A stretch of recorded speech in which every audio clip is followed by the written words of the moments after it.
Hi everyone, and welcome back to WePlugins.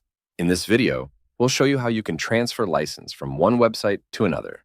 Because when you try to activate your license to new website, this message will pop up.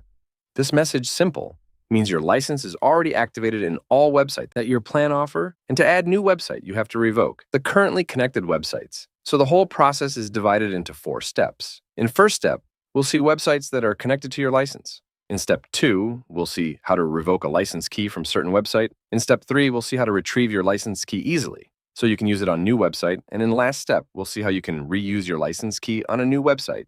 Let's start. First step, we'll see which websites are connected to our license. For that, just log in your account. Now go to my subscription. Now click on View.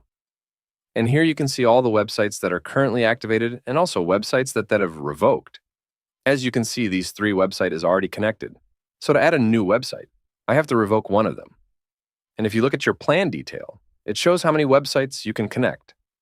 Mine says 3, so I'll have to revoke one, which is our second step, how to revoke a license key from certain website.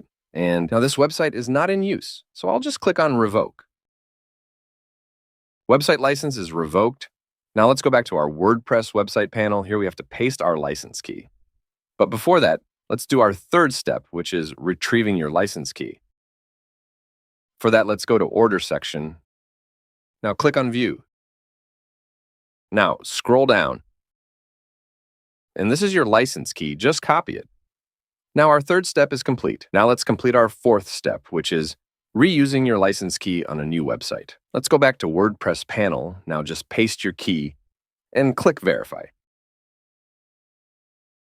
Your website is now connected to your license.